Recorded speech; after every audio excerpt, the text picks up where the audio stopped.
Champions trophy کے معاملے پر آئی سی سی اور بھارتی کرکٹ بورڈ نے پاکستان کی شرائط مان لی ہیں۔ بھارتی میڈیا نے اعتراف کیا ہے۔ فروری میں پاکستان کی میزبانی میں ہونے والا چیمپئنز ٹرافی ٹورنامنٹ فیوژن فارمولے کے تحت کھیلا جائے گا۔ بھارت کے میچز دبئی میں ہوں گے۔ پاکستان بھی آئی سی سی ایونٹس کے لیے بھارت نہیں جائے گا۔ 2026 میں بھارت میں ہونے والے T20 ورلڈ کپ میں بھی بھارت پاکستان سے کولمبو میں میچ کھیلے گا۔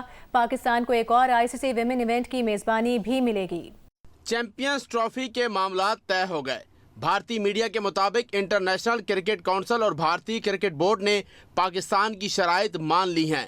اگلے سال فروری مارچ میں پاکستان میں شیڈیول چیمپئنز ٹرافی فیوژن فارمولے کے تحت کھیلی جائے گی، جس میں بھارت کے میچز دبئی میں ہوں گے، جبکہ پاکستان بھی آئی سی سی ایونٹس میں شرکت کے لیے بھارت نہیں جائے گا۔ اور 2026 میں بھارت کی میزبانی میں ہونے والے T20 ورلڈ کپ میں بھارتی ٹیم پاکستان کے خلاف میچ کولمبو میں کھیلے گی۔ بھارتی میڈیا کا دعویٰ ہے کہ پاکستان اور بھارت میں اصولی معاہدہ بھی ہو گیا ہے۔ 3 سال کے فیوژن فارمولے کو آئی سی سی کی جانب سے منظوری ملنے کا امکان ہے۔ اس کے علاوہ پاکستان کو ایک اور آئی سی سی ویمن ایونٹ کی میزبانی بھی ملے گی۔ ذرائع کا کہنا ہے کہ آئی سی سی نے چیمپئنز ٹرافی کے میچز پاکستان سے منتقلی پر پاکستان کو ازالے کی پیشکش کی تھی، جبکہ chairman P C B Mohsin Naqvi نے اجلاس میں اضافی معاوضے کی بات نہیں کی، جبکہ فیوژن فارمولے کے تحت پاکستان 5 میچ کے لیے بنگلہ دیش اور سری لنکا سے بات چیت کر رہا ہے۔ 24 گھنٹوں میں تمام اسٹیک ہولڈرز کی منظوری کے بعد باقاعدہ اعلان متوقع ہے۔ سپریم کورٹ نے فوجی عدالتوں کو 85 ملزمان کے کیسز کے فیصلے سنانے کی اجازت دے دی۔ عدالت نے قرار دیا ہے کہ خصوصی فوجی عدالتوں کے فیصلے سپریم کورٹ میں زیر التوا کیس کے فیصلے سے مشروط ہوں گے۔ جن ملزمان کو سزاؤں میں رعایت مل سکتی ہے انہیں رعایت دے کر رہا کیا جائے۔ جن ملزمان کو رہا نہیں کیا جا سکتا انہیں سزا سنانے کے بعد جیلوں میں منتقل کیا جائے۔ سپریم کورٹ کے جسٹس امین الدین کی سربراہی میں 7 رکنی آئینی بینچ نے سویلینز کے فوجی عدالتوں میں ٹرائل سے متعلق کیس کی سماعت کی۔ اس کے علاوہ دیگر تمام کیسز کی سماعت مؤخر کر دی گئی۔ جسٹس جمال مندوخیل نے ریمارکس دیے کہ پہلے اس نقطے پر دلائل دیں کہ آرمی ایکٹ کی دفعات آئین کے مطابق ہیں۔ اس پہلو کو بھی مد نظر رکھیں کہ آرمی ایکٹ 1973 کے آئین سے پہلے بنا تھا۔ کیا آرمی ایکٹ میں ترمیم کر کے ہر شخص کو اس کے زمرے میں لایا جا سکتا ہے؟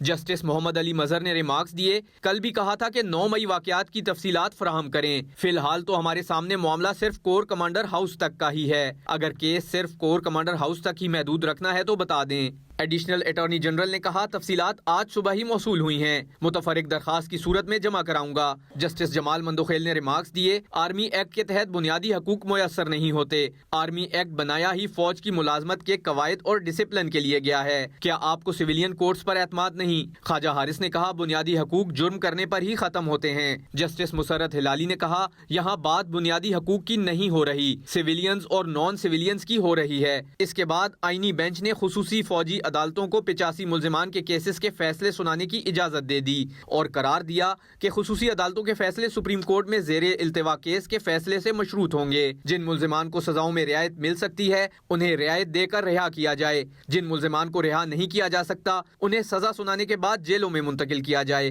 جسٹس امین الدین نے کہا فوجی عدالتوں سے سزاؤں کے خلاف ہائی کورٹس میں اپیل کا حق انٹرا کورٹ اپیلوں کے فیصلے تک معطل رہے گا۔ ہائی کورٹس میں اپیل کی مدت حتمی فیصلے کے بعد شروع ہوگی۔ کیس کے مکمل ہونے پر جنوری کے دوسرے ہفتے میں 26ویں آئینی ترمیم کے خلاف درخواستیں سماعت کے لیے مقرر کریں گے۔ فوجی عدالتوں میں سویلینز کے ٹرائل سے متعلق کیس کی سماعت موسم سرما کی تعطیلات کے بعد تک ملتوی کر دی گئی۔ نمائندہ خصوصی عبدالقیوم صدیقی اور ساتھی رپورٹر عرفہ فیروز زکی کے ساتھ اویس یوسفزئی، جیو نیوز، اسلام آباد۔ مدارس رجسٹریشن بل پر صدر آصف علی زرداری کے اعتراضات سامنے آ گئے۔ صدر زرداری نے کہا کہ سوسائٹیز رجسٹریشن ایکٹ 1860 میں دینی تعلیم نہیں، فائن آرٹس کی تعلیم داخل ہے جس میں ڈانس اور آرٹ کلاسز شامل ہیں۔ اگر سوسائٹیز رجسٹریشن ایکٹ میں دینی تعلیم اور فائن آرٹس کے ساتھ رکھا جاتا ہے تو تنازع ہوگا، اس سے مختلف نقطہ نظر رکھنے والوں میں تنازع ہو سکتا ہے۔ مدارس کی رجسٹریشن سوسائٹیز ایکٹ کے ذریعے شروع کر دی گئی تو قانون کی گرفت کم ہو سکتی ہے، پھر قانون کم اور منمانی زیادہ ہوگی۔ صدر آصف زرداری کا یہ بھی کہنا تھا کہ سوسائٹی ایکٹ کے تحت مدارس کی رجسٹریشن سے ایف اے ٹی ایف اور جی ایس پی سمیت دیگر پابندیوں کا خدشہ ہے۔ صدر آصف زرداری نے اراکین اسمبلی کو مدارس سے متعلق بل بنانے کے لیے عالمی سطح کے معاملات کو مد نظر رکھنے کی تجویز بھی دی ہے۔ ذرائع کے مطابق صدر کے اعتراضات پر وفاقی حکومت نے درمیانی راستہ نکالنے کی کوششیں شروع کر دی ہیں۔ ترجمان جے یو آئی اسلم غوری نے کہا کہ صدر مملکت کے مدارس ایکٹ پر اعتراضات حیران کن ہیں۔ صدر مملکت کے اعتراضات آئین میں دی گئی مدت کے اندر نہیں. اعتراضات قسطوں میں کیے گئے. ایک بار اعتراضات کا جواب دیا گیا, دوبارہ اعتراضات کا حق نہیں. اعتراضات اسپیکر قومی اسمبلی کو بھیجنے چاہیے تھے, انہیں نہیں بھیجے گئے. جو اعتراض اسپیکر کو بھیجا گیا تھا اس کا جواب دے دیا گیا تھا. ترجمان JUI کا مزید کہنا تھا کہ صدر کی جانب سے مجوزہ ترمیم پر اعتراض کے ساتھ تجاویز اور حل بھی بھیجا جاتا ہے. مدارس بل میں کوئی تجاویز اور حل نہیں بتائی جا رہی. لگتا ہے کہ ایوان صدر بیرونی دباؤ کا شکار ہے. وزیر اعظم شہباز شریف نے بجلی کی موجودہ استعداد کو شمسی توانائی پر منتقل کرنے کا حکم دے دیا. بجلی منصوبوں سے متعلق اجلاس میں کہا کہ دنیا بھر میں ماحول دوست کم لاگت والی شمسی توانائی سے بجلی پیدا کی جا رہی ہے. پاکستان خوش قسمت ملک ہے کہ ملک میں شمسی توانائی کی وسیع استعداد موجود ہے. مستقبل میں کم لاگت بجلی منصوبوں کو ہی ترجیح دی جائے. شہباز شریف نے کم بجلی پیدا کرنے والے فرسودہ بجلی گھر فوری بند کرنے کی ہدایت بھی کی. کہا کہ بجلی کی پیداوار کے منصوبوں کے لیے مقامی وسائل کو ترجیح دی جائے. بجلی ترسیل کے نظام میں جاری اصلاحات پر عمل درآمد کو تیز کیا جائے. شہباز شریف نے بجلی شعبے کی اصلاحات کے لیے تمام اقدامات معینہ مدت میں مکمل کرنے کی ہدایت کی ہے.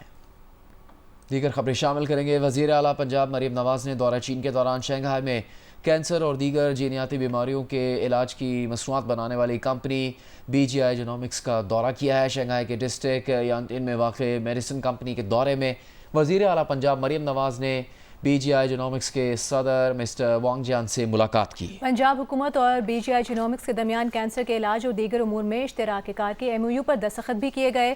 BGI جینومکس کینسر کے علاج کے لیے محکمہ صحت اور حکومت پنجاب کی معاونت کرے گی.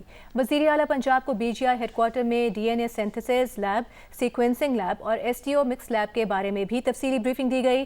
BGI جینومکس کے ماہرین نے مریم نواز کو بریفنگ دیتے ہوئے بتایا کہ ان کی کمپنی 100 سے زائد ممالک میں جینیاتی تحقیق اور سروسز فراہم کر رہی ہے. مختلف بیماریوں کے علاج میں جدید ترین جینیاتی طریقے متعارف کرانے کے ساتھ جینیاتی سیکوینسنگ کے ذریعے بیماریوں کی بروقت تشخیص اور علاج میں نمایاں کامیابیاں حاصل کی گئی ہیں. وزیر اعلیٰ پنجاب مریم نواز شریف نے BGI جینومکس کو پنجاب میں ریسرچ سینٹر قائم کرنے کی بھی دعوت دی.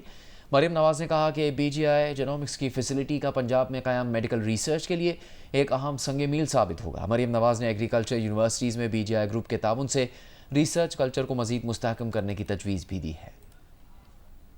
محمود خان اچکزئی کے زیر صدارت اپوزیشن اتحاد کا اجلاس طے شدہ تجاویز بانی کے سامنے رکھنے پر اتفاق کیا گیا. محمود خان اچکزئی نے بانی PTI کی رہائی کے لیے حکمت عملی کے فقدان کی نشاندہی کی. ضلعی سطح پر احتجاج کا مشورہ دیا. کہا کہ PTI قیادت کے فیصلوں میں ابہام سے نقصان ہوا. جیو نیوز کو حاصل اندرونی کہانی کے مطابق اجلاس میں عمر ایوب نے کہا کہ سول نافرمانی کی تحریک پر ملک بھر میں عمل ہوگا. میڈیا سے گفتگو میں کہا کہ سول نافرمانی تحریک کی کال پر بانی PTI نے لاہ عمل دے دیا ہے. اس پر مینوان عمل کیا جائے گا. ہمارا جو سول ڈس اوبیڈینس کے حوالے سے وزیر اعظم عمران خان صاحب کی کال ہے بین الاقوامی دنیا میں اور پاکستان کے اندر, اس کا لاہ عمل بھی وزیر اعظم عمران خان صاحب نے خود بھی دیا ہے. وہ انشاءاللہ تعالیٰ جس طرح بھی ان کے آرڈرز ہیں وہ منوان اسی طرح پھر امپلیمنٹ کیا جائے گا. یا حکومت اپنے ہمارے جو ڈیمانڈز ہیں اس کو یا پورا نہیں کرتی. ہم نے کچھ تجاویز جہاں ڈسکس کی وہ ہم اپنے جو ہمارے پولیٹیکل کمیٹی ہے یا جو ہمارا CC ہے اور بانی چیئرمین صاحب کے سامنے رکھیں گے. اس لیے ہم ابھی میڈیا میں وہ اناؤنس نہیں کر رہے ہیں. جب وہ ہماری وہ ہو جائے گی تو 1-2 دن میں وہ ڈیسیجن بھی ہم جو ہے نا پھر میڈیا کے سامنے رکھیں گے. وفاقی وزیر خواجہ آصف نے کہا کہ بانی PTI تو پارٹی رہنماؤں پر عدم اعتماد کا اظہار کر چکے ہیں. ایسی صورت میں اگر اس PTI سے مذاکرات شروع ہوں اور بانی کی حمایت نہ ہو تو یہ مذاکرات کہاں جائیں گے. پروگرام نیا پاکستان میں بات کرتے ہوئے خواجہ آصف نے کہا کہ اچانک مذاکرات کی بات سے لوگ حیران رہ گئے ہیں. اتنی زیادہ ایک دم کیننس جو ہے مذاکرات کے لیے 4-5 دن کے اندر جو ہے وہ ڈیولپ ہوئی ہے کہ لوگ ششدر رہ گئے ہیں. کوئی سمجھ میں نہیں آتا. اور دوسرا جو گفتگو جو ہے PTI کے بانی کی جو سامنے آئی ہے اس میں تو انہوں نے ووٹ آف نو کانفیڈنس تقریباً ساری جو اس وقت جیل سے باہر ان کی قیادت ہے اس کے اوپر کر دیا ہے. بلکہ انہوں نے گلے شکوے بھی کیے ہیں, انہوں نے عدم اعتماد کا اظہار بھی کیا ہے, بعض چیزوں کو انہوں نے کنڈیم بھی کیا ہے. تو آپ بتائیں مذاکرات اگر سٹارٹ ہوتے بھی ہیں تو پھر ان کو اگر بیکنگ نہیں ہوگی PTI بانی کی تو پھر ان مذاکرات کو کہاں لے کے جانا ہے. میں سمجھتا ہوں کہ اگر مذاکرات کا فیصلہ ہوتا ہے تو ڈیفینیٹلی جو ہے یہ اس فیصلے کے پیچھے جو ہے تمام تر جو فریق ہیں